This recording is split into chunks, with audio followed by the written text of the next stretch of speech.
I'm still willing to take tons of risks because I know I'm going to keep grinding for the next bunch of decades. And I always ask myself, if I had to start over at zero right now, could I do it? And I always say yes. Now, if you have a family or some kind of other obligations, maybe you can't take as many risks as I do. But outside of that, take chances, open things, start companies. If they fail, try again. But I think that we as a people, for whatever reason, are just so consumed with failure and this horrible thing. What does it mean about me? What does it mean about me as a person? What are people going to think? How will I ever bounce back? How depressed will I be? I'm not thinking about everyone's going to see that I failed or people are going to look down on me because things didn't work out. Whatever. It's done and it's on to the next thing. And I think if you look at the most successful people out there, you will find that they failed a ton. And I think that people hold themselves back where they'll either fail once or not try again, or they'll succeed once and not try again. Meaning like they'll open that one business or that one restaurant or one bar. And it'll go great and they'll say, great, I did it. I have this thing and here I am. And that's great. Whereas the mindset, for me at least, and for people that want to go further, should be both should just be a way to keep going. You failed, you keep going. You succeeded, you keep going. And so you learn things both times. And what I've learned, of course, is you tend to learn a lot more when you fail than when you succeed. But you should just keep going. And failure should not have this stigma that it's the end of the world, because the way that things are set up for us, thankfully, you can fail and you can start another business the next day or that day. So that's been a big thing that I've learned, and that's really resonated with me in the past year. That, look, there was failures in the beginning 7 or 8 years ago. I let those failures hurt me. Now I'm like, this failed. Let's put something else there and see if it works.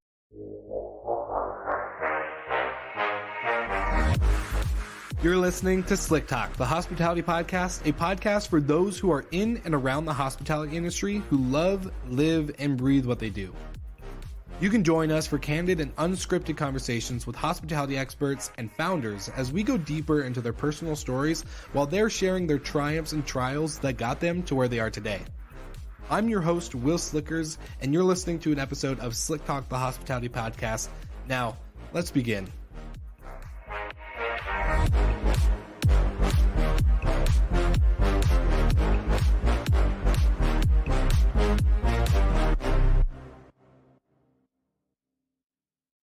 All right, everybody, welcome back to another podcast on Slick Talk, the hospitality podcast. I'm with Scott Parker, who is the founder of Scott Parker Brands, based out in Arlington, Virginia. You're a restaurateur, entrepreneur. We got introduced from a mutual friend, Josh Johnston, who is the founder of Trayaway. We actually had him on the podcast years ago when I was just starting out, 2018, 19. So very exciting to see that recommendation come full circle. But Scott, welcome to the show. How are you doing, my friend? Thanks, Will. Great to be here, man. I'm doing great. Another day. Awesome. Well, so you are a founder, entrepreneur, restaurateur, all the oors that you could add to a word, right? But let's dive into your story in particular. What got you into hospitality? You have multiple businesses under one brand, Scott Parker. So excited to jump into where the beginning started. Awesome. Yeah. I guess being a kid, I always tell people this, but I remember being attracted to restaurants, and just the energy that they have, even as a young kid. And then my first job ever, I started working the day I turned 14. That was the legal age in New Jersey at the time, where I'm from. I grew up right outside Atlantic City, near Ocean City, New Jersey. My hometown is called Summers Point. And my first job ever was 14 years old, washing dishes at a little local breakfast restaurant. And that was my start. And from there, I kind of progressed, and I worked a lot of the jobs, within the restaurant industry. Yeah, that seems like a pretty classic way to get into restaurants, hotels. Like, people are like, I started as a pot washer, a dishwasher, whatever that may be, a busboy. Yeah. So it's always cool to see how, really starting from probably the lowest position you can have in a restaurant to working your way up. And so tell us about scaling your career. What was the next step? When did you kind of take it a little bit more you're like, this is where I'm going to be doing full time? And yeah. So I attended James Madison University down in Harrisonburg, Virginia. And after that, I went back to my hometown of Summers Point in New Jersey. At that point, I had my degree. I didn't know what I wanted to do. but where I was living was a small town. And so all my buddies from college were living in Arlington, Virginia, right across the river from DC. All were doing great professionally. All were having a ton of fun socially. And so I'm like, I'll just give Arlington a try. I was 24. I didn't know what I wanted to do. And so I got here and I started 9 to 5ing. And maybe one weekend in 9 to 5ing, I realized I hated it. And I was miserable, and I was wearing a suit every day and doing stuff I didn't want to do with my time. And somewhere along that road, when I was 24, I just got this idea that I was going to be a bar owner. Like I said, my whole life I'd worked in hospitality, and throughout college I was sort of a party promoter, post-college party promoter, bartender, did a lot of events, all that kind of stuff. And so it just fit well. I was, back then madly in love with bars and going to bars as a 20-something, and I just decided one day I'm going to do this, and so I started working and saving money. Back then, I didn't know about things like venture capital or investors or banks. Started working and saving money and did that for a bunch of years. And then when I was 30, I took that savings and put it on the line for my first bar, and that one worked out. That was almost 10 years ago now, and that one worked out, and that led me to kind of be able to open all this other stuff. Yeah. So, and I remember when Josh introduced us, more or less like you had a pretty pivotal point in your life and career because you were in that nightlife scene, right?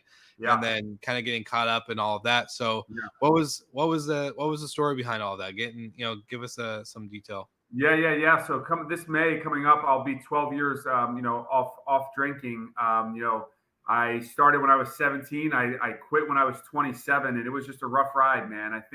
I always tell people, I don't even know if I was 18 yet, maybe max 18, but by then, even 1 year into drinking, I knew it was problematic. Yeah. I knew that I liked it a little too much. I knew that it was something that already had its grips on me, and in the first 6 months, 12 months already, I could feel it pulling me back, right? And then it was just a huge part of my life socially, just in general. I really, really got into drinking, and I always tell people the scale kind of tipped over those 10 years. In the first year, I would say it was like 99% fun and 1% misery because, it's new and you're young and everyone's drinking and it's the new cool thing and you're having so much fun. And then maybe like 1% of the time, you get a hangover or something bad happens, you puke, something along those lines. Yeah. And then as I went through those years, it sort of tipped. And, maybe halfway through, it was like 50-50, like 50% misery, 50% fun, right? Mm-hmm. And then by the time I got to the last few years, it was like, maybe 95% misery and 5% fun. I would have fun for the first 15, 20, 30 minutes of drinking. And after that, I'd just be a sloppy mess and sad and unhappy and all the things that come with being, more or less an alcoholic. Yeah. And so one day I got to be, 27, going on 28, and I just had a bloody battle. I actually got into a fight and got my butt kicked and was a bloody mess. And I woke up the next day and realized it's just not who I wanted to be anymore. I'm not a violent person anyway. I just, alcohol made me into a monster. And so that ended when I was 28. And, then I kind of got that clarity that I needed to pursue what I wanted to do. And 2 years later, I got my first bar open. That's incredible. Yeah. So I think you and I also talked about on your pre-chat more or less was, there's a certain time in your life when you're like, okay, enough is enough with one thing, right? Mine was smoking cigarettes because I was in the Army and also drinking as well, but not as much to the point where I was getting into, the trouble of all of that. But, there's just a point, like, especially when you want to do something greater than yourself, which is, in my opinion, starting a business is one of those. Starting a family is another one, and a few other things. But, when you want to get into doing something greater than yourself, there's a moment internally, I think that I don't know if I thought it or if you even maybe had a moment where you thought it, but more or less you're like, that's it. And it was quit. It was game over. I want to pursue this. And so to see that, you had that shift and change, and within 2 years, you said you saved up how much in order to buy it? Yes, I saved up about 125 grand in those 5 years, just waiting tables. And then I used that money to secure a larger loan and put that in and got, became a 50% owner of my first bar and restaurant. And that was the one. So, yeah. But to your point, it wouldn't, I don't think I ever would have got there if I hadn't stopped drinking. I was still working hard while drinking for sure and saving my money, but I just couldn't put the pieces together. And I definitely was not the type of person that would have be, of sound mind and body to run a business. 100%. Yeah. And so what was when you opened, because you said you opened what, around 30, 31 ish? 30. Yep. Right when I turned 30. Yeah. Perfect. So when you opened and you're living the sober life, and bars are not like hospitality in general. Like we like to go out, we like to have good food and a good experience. We're experienced people, right? So we like to go out and do it. What was there a bunch of big challenges with that? Especially being a bar owner, or what was, or were you pretty clear headed from that point on? Yeah, I think it was just really hard in the beginning, just socially and for social situations. Like, for example, my little brother got married like 4 or 5 months into me being sober. I used to always agonize about things like, Christmas and holidays and birthdays and weddings. A lot of people, my family's what I would call a party family. They like to have a few drinks. Um, and so I used to agonize over that stuff. But alone when I was with myself, I think I was lucky because I knew at that point I hit my rock bottom moment that I Mhm. knew this is it. Like I can't do it. I'm not a drinker. I can't drink happily. I knew that was it. And then once I sort of got that clarity, sort of slowly weaving it into my work life, and I think that I was about a year sober when I finally started to really push and I approached my current partners on my idea and all that kind of stuff. And so it just took time, and it kind of happened at the same time that I got sober, at the same time that I really kind of got the clarity as well to finally move forward and do what I wanted to do in business. I love that. I love that. So starting bar number one, what was the next, I guess, big aha moment? Because you're running a successful bar, you're young, you're hungry, your mind's clear now, right? So Yeah. what your brand is called Scott Parker Brands. So how many brands are under you, and kind of different concepts and overall different industries? Yeah, so there was a couple aha moments. The first one, I was like probably 3 or 4 months into my first bar, and I actually had kept my 9 to 5 Hmm. because I just was worried, that it wouldn't work. And it was new. The bar was new. We were still working through everything, and I wasn't sure exactly how well we were doing. We were really slow the first month, really busy the second month. So really busy the third month. So I wasn't sure exactly how we were doing. We are tracking the numbers, whatever. But it was only a couple months of data. It wasn't like it was a whole year. And one day, my boss at the time pulled me into her office and she said, "Hey, I think that you haven't been working as hard as you normally do." Because what I was doing was I was basically working at the office. Then at lunch, I would drive to the restaurant, work at the restaurant for lunch, make sure everything was good, drive back to my 9 to 5, then drive back at night and work at the restaurant. And so she was like, you haven't been here as much. And there's people saying that you own a business now. Is that true? And I'm like, yeah. And she's like, well, what is it? And I'm like, well, I own a bar now. And so she was like, well, this isn't going to work. It doesn't work for us for you to own a business and run at this company. So she fired me. And I went to my partner and I was like, dude, like I'm fired now. Like I hope this bar we have here works because I'm fired. And then he showed me on paper. He was like, listen, man, like we've only had a couple months of profit and loss statements. But let me show you so you know what this means. And he kind of showed me how the numbers would work over the course of the year. And I realized I don't need my job anymore. We were just kind of building the bank account at that point. We hadn't done any profit distributions, but then once I saw it on paper, I realized, all right, I don't need my job anymore, right? And then maybe the next aha moment was like 5 or 6 months down the road, just doing this and realizing like, this is what I always wanted, was to be a bar owner, and I sort of wanted it, but didn't know for sure I could do it. And now I've got it, and so it clicked for me that maybe this is something I can do again. At that point, we were in the first year, we were like the busiest bar in the state of Virginia. We would get data and stuff from people. We were selling more alcohol than anyone. This is 2012, 2013. And so then it kind of all clicked for me. Like, you're not just doing this, but you're doing a pretty decent job at it. Maybe you can do it again. And then I started to do other restaurants. And then after doing other restaurants, I started to do other small business projects. So the big question for all the listeners is probably, how many businesses do you guys have? How many locations? Yeah. What's the overall umbrella look like? Yeah. So right now, I believe that it is 18 stores currently. It should be, I'd have to do the numbers. My math might be a little bit off, but it's 7 restaurants. We have 7 dog daycare. I'm sorry. We have 4 dog daycares open. That's something that we got into. We have 3 barbershops open, 2 boxing gyms, a dispensary store in DC. Is that it? I don't know what I'm forgetting. We're working on other stuff. And what we've just tried to do is find new industries that we can weave hospitality into, right? So when you go into our barbershops, it's not just a haircut, but it's a hospitality experience. We have worked hard to find what scents people like most, and there's a scent machine that blasts an incredible scent when you walk in the door. We've curated a music list that's like 20 hours of music that you hear, every time you walk inside. When you walk inside, the front desk person at the barbershop offers you either a water, a cold brew coffee, or a beer, all complimentary. And so we've really worked hard in all of our individual brands to take the lessons we learned in hospitality and restaurants and weave those into those brands. And I think it's been a big part of our success. Seriously, and I'm a big. You can't tell now on the video, but as I'm in Cancun, I haven't gone to a barber yet. But I'm a big fan of barbershops because of the military background, and the high and tight fade is one of my like true diehard like must-haves in life. Every other like week or so, I'm getting a haircut. Yeah.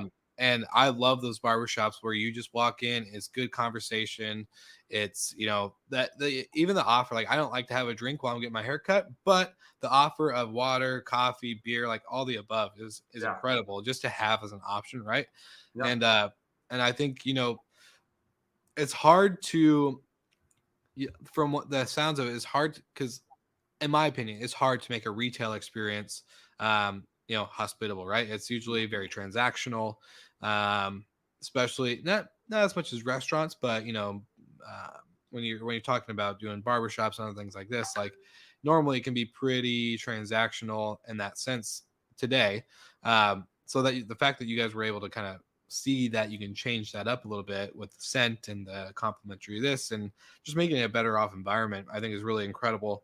And is there anything like in particular that you guys do for your restaurants, or I'm just kind of curious from that time. Yeah, sure. So, at the outset, sort of what part of what our just our overall strategy has been to make restaurants that are both are really bars. It's kind of what we started and what we do most.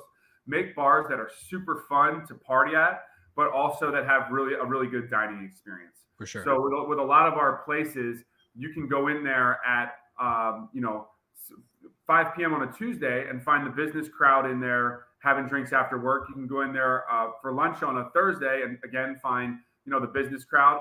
But then you can go in there at midnight on a Friday night and find 500 22-year-olds raging out of control, right? Yeah. And so us being able to do both has really helped us. You see a lot of bars that are just watering holes. You see a lot of restaurants that just provide a dining experience. We try to do both. And that has been a big driver for us for our success in a lot of our concepts. And then outside of that, another one of our big strategies is just hiring great people and really inspiring them and motivating them to fall in love with the restaurant and work hard at what they do. We've kept a lot of the same great staff, all these years, past bunch of years as well. Oh, that's awesome. And for, I think you kind of touched on a point, on Tuesdays, you can find the business crowd. Like, I think we all know, restaurants created happy hours, right? In order to drive more business on the off days that weren't Friday, Saturday, Sunday, even maybe some Thursdays, depending on if it's a 3-day weekend, all that good stuff.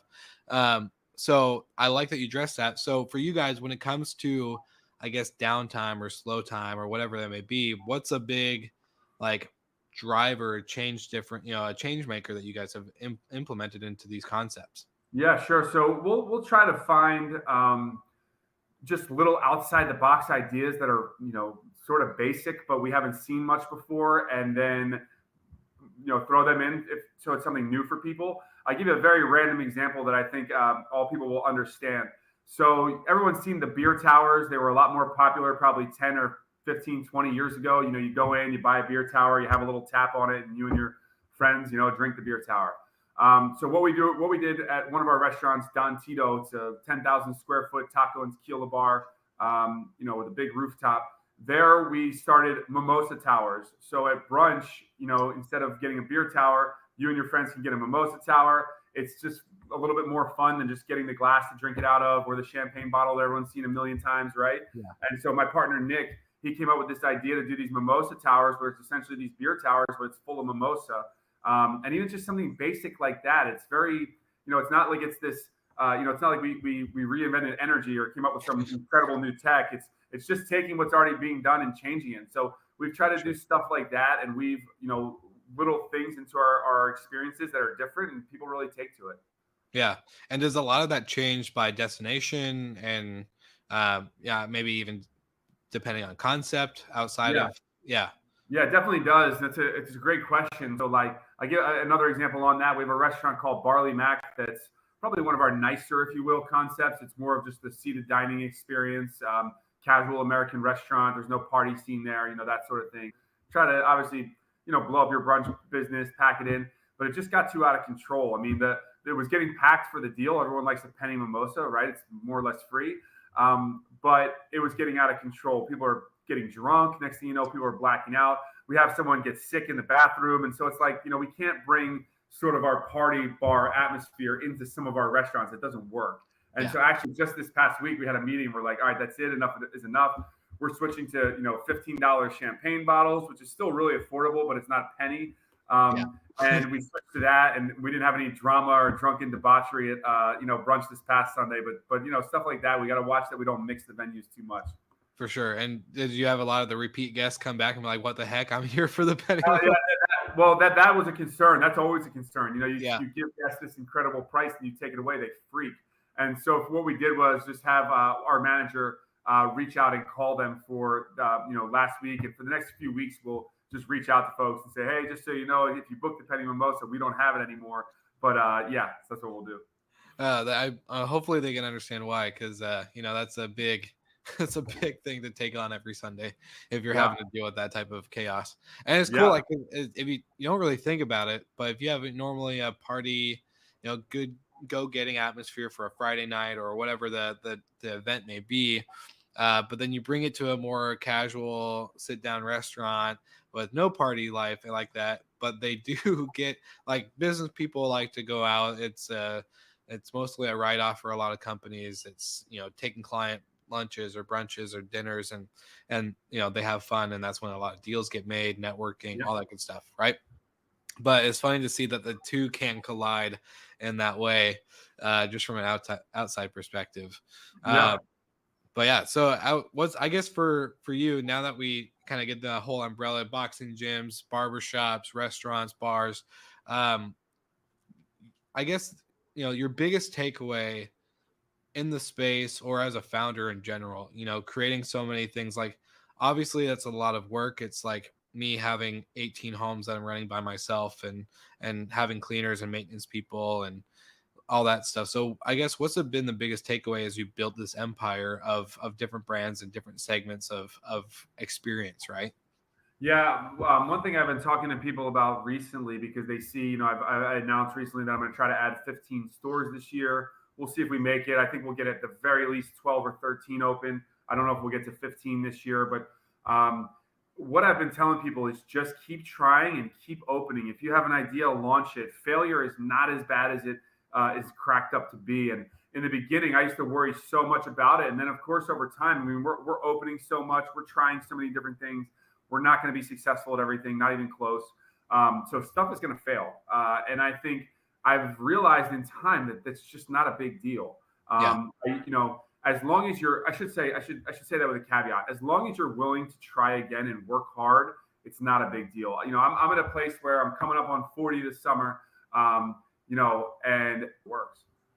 100%. And yeah, I like that you said that, because like a lot of the founders that we interview on the show, or just meeting in person or whatever it may be, their success story is not just that one story, right? They got tons of failure ones in the past.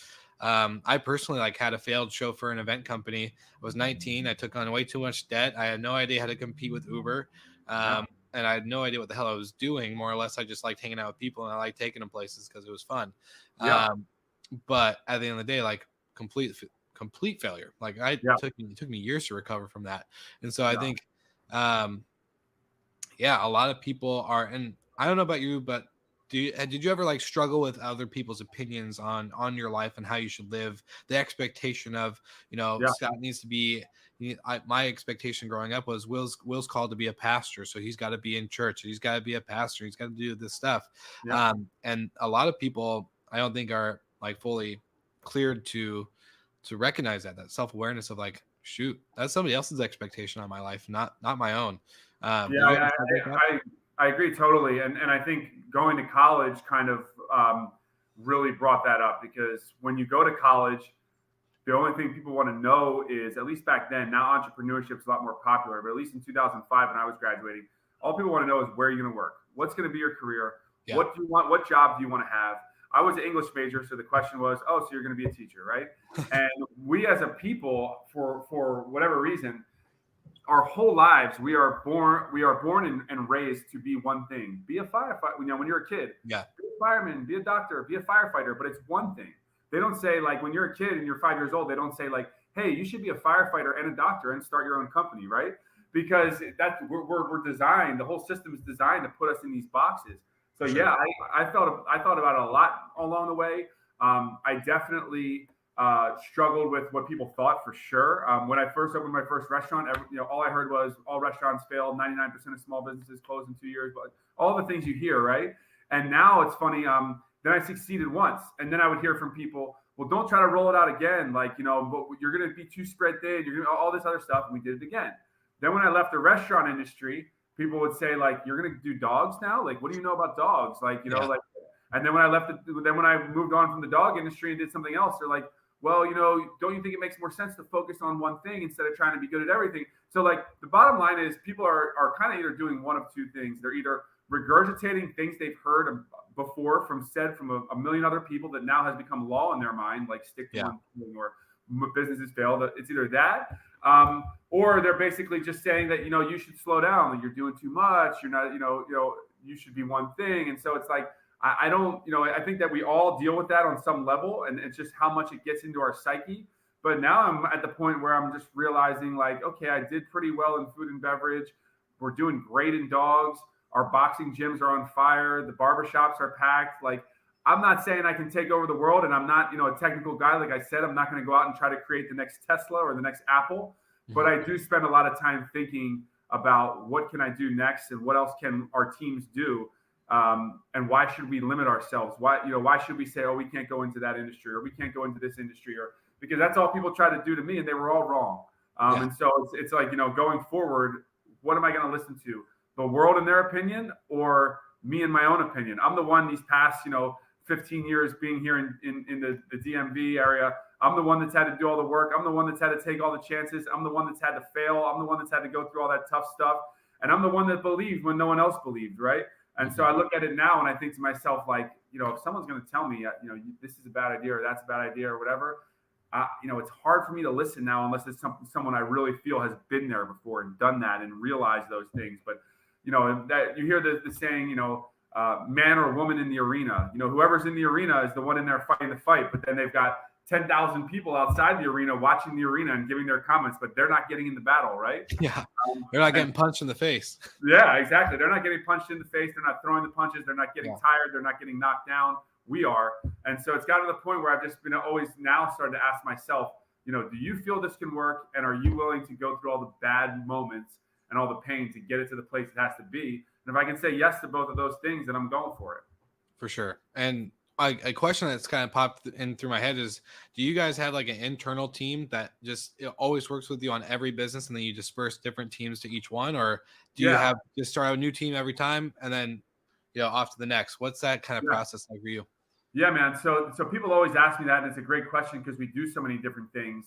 Yeah. And the answer is it's yes at times and no at times. And so one of the challenges that we have is each one of my businesses is with different partners. And so right there, obviously, it creates a little bit of a challenge. The food and restaurants are with one group, the barbershops with one group, boxing with another group. So right there in itself creates sort of a challenge. But luckily what we are able to do is we do leverage a lot of the same professionals for each one of the brands. So for marketing and social, there's one team we're using a lot now for website and everything web. There's one team that we use on absolutely everything. Legal, we're working with, for the most part, the same lawyer across the brands. Contractors, one or two of the same construction firms are building out all our stuff, right? And so it's a little sticky and a little tricky for me because the brands are not all sort of commingled and not all the same partnerships. But to your question, we have been lucky and been successful at taking a lot of the brands or a lot of the professionals and having them work on various things. And they've been kind of what we talked about in the previous question. They've been surprised too. Like, I'll call my lawyer and just be like, hey man, we're going into the dog business. So I need you Hey, we're launching these barbershops, or hey, we're going to open, 5 more playful pack dog daycare centers this year. And they're just like, what the hell is it? Like they're getting confused and surprised too. But yeah, to your question, a lot of the same professionals we're leveraging through all the brands. It's just we have to jump through hoops sometimes because it's different partners in each one. Yeah, and I have kind of 2 more questions because I was hoping we can go through one whole episode without mentioning COVID, Yeah. but I'm kind of curious. How was that? Yeah. Obviously, I feel like you guys are if you're talking about opening, 15 Yeah. more stores, then I'm sure you guys are doing fine. But what was that? The impact there? What big lessons learned? New strategies you guys applied to Yeah. recover or to stay open? What was that like? Yeah, so like so many restaurants and bars nationwide, we definitely leaned hard into like the cocktails to go program. I Mm, don't know how it was, in every jurisdiction, in the country, but I know in many parts of the country they were sort of loosening up those rules so that people could sell cocktails to go. So we did stuff like that. We also got very lucky where we are, and it was very interesting because we are, Arlington, Virginia, as many know, is right across the river from Washington D.C.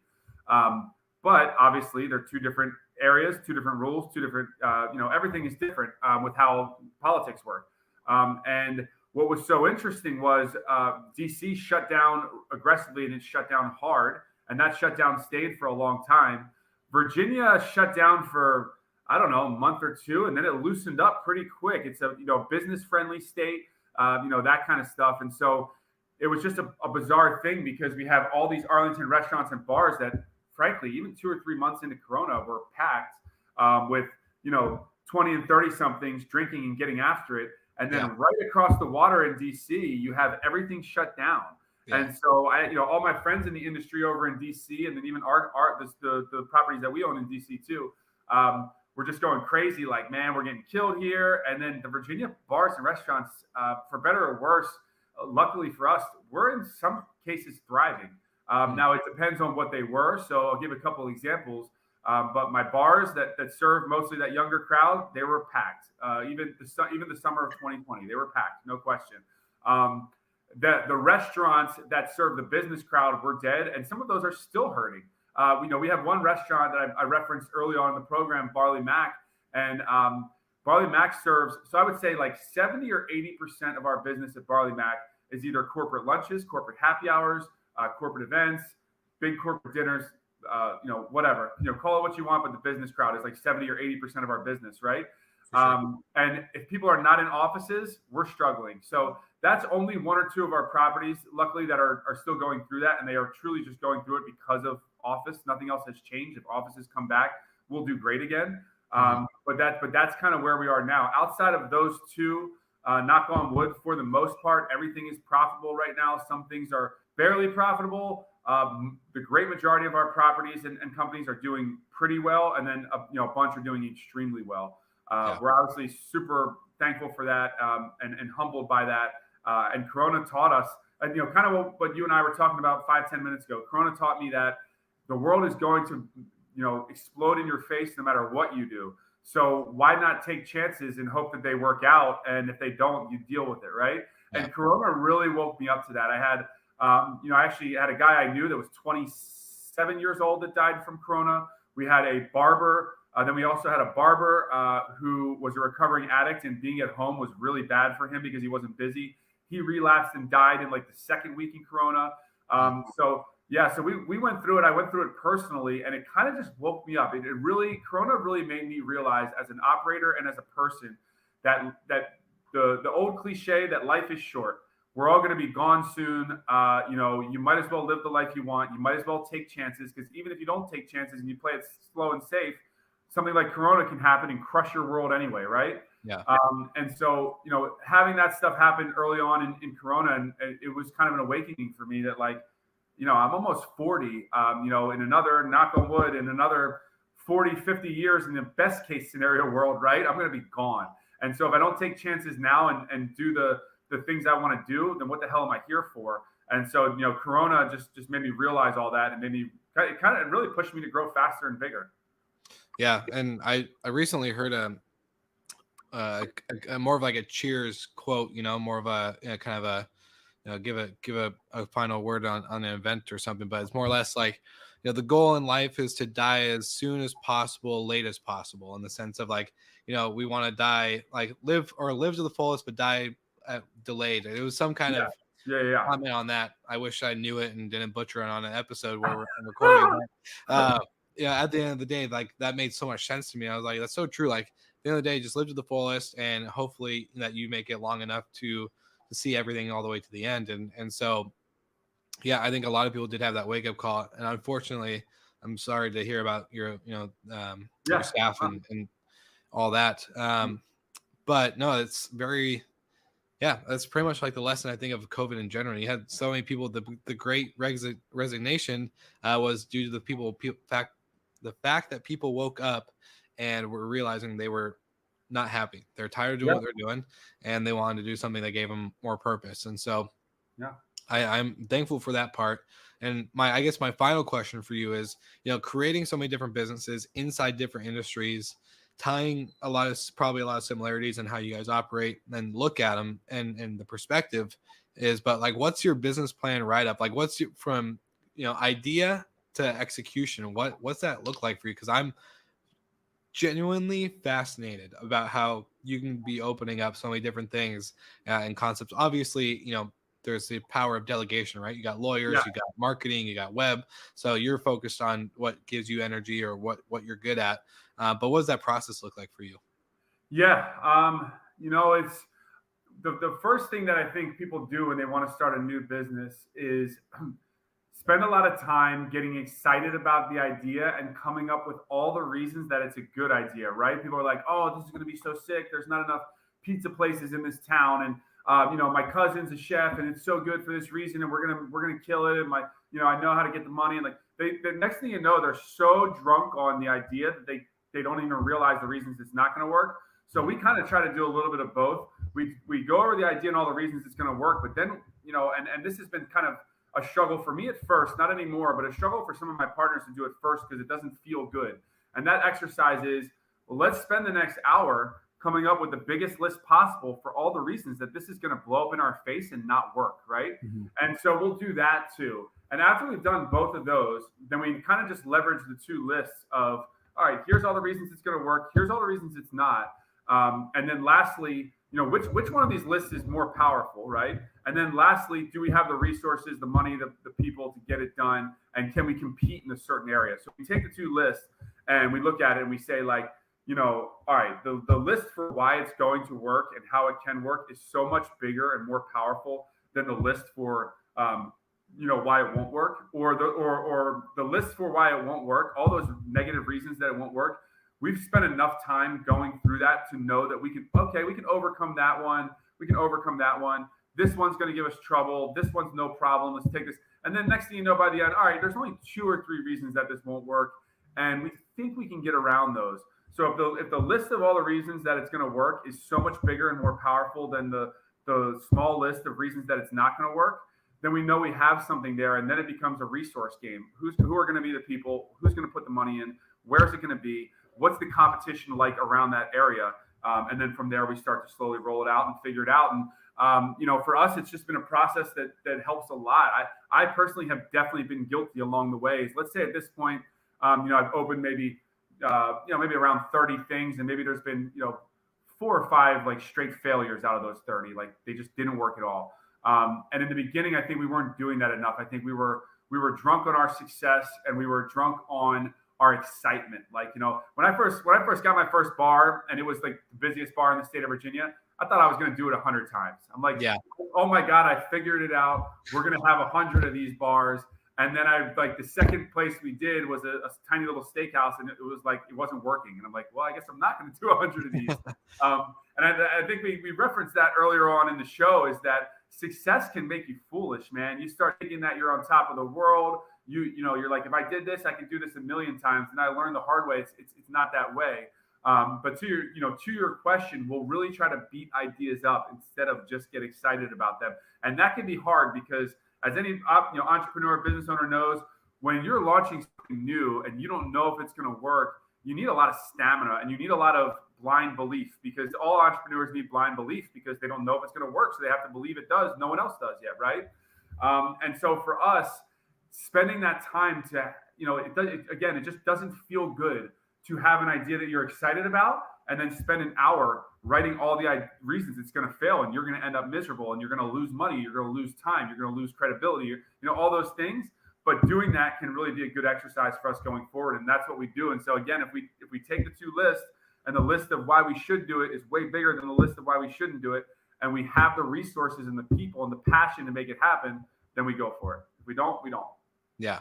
Well, I love that too. And you can even look at that list of negatives, right? And see what ones are in your guys' control, what ones aren't, right? Like you can't control the competition. You can't control a lot of the certain things about certain markets or whatever, but there are like internal things like, okay, if barbershops go out of business for this one particular reason, and it's something you guys can control by adding better hospitality, getting, choosing a better venue and not just settling for a certain lease or area that you feel like it has to be done. There's a lot of things you can really control inside that. And I think a lot of people listening maybe would start doing the list thing and be like, well, the list of negatives outweigh the positives, but then they didn't look at the half of the things on the negative that they really can fix and change and implement differently.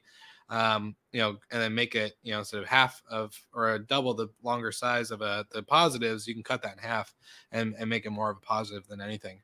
Absolutely.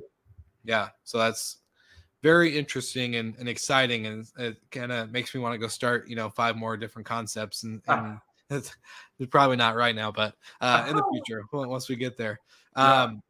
I love to ask this question to every guest, and that is for everyone who's listening, who's enjoyed the conversation, who's enjoyed hearing about your story.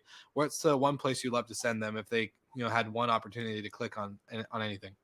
Yeah, just my Instagram is just my name @ScottParker. It has all. It doesn't have all. It has most of my companies on there in my profile, and then it has my personal website, scottparkerbrands.com, on there as well. So if you use Insta, you can find me at @ScottParker. It's just my name, and then you can find all my other stuff there. You can send me a DM. I still take calls and do meetings with anyone that wants, small business advice, entrepreneurship talk, that kind of thing. So I'm always available, and I appreciate the opportunity, man. It's been great catching up.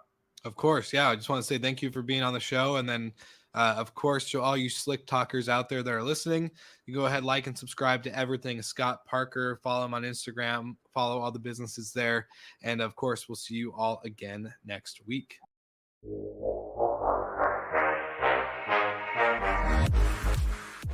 Thank you so much for listening. And thank you to our show partners for making Slick Talk, the hospitality podcast, possible. We hope you enjoyed the show, and we would love to connect with you outside of the podcast. So you can follow us on all of our social media channels for daily hospitality content, or find us on slicktalkthepodcast.com. And don't forget to rate, review, and subscribe so you never miss an episode. I'm your host, Will Slickers, and we will see you guys all again next week.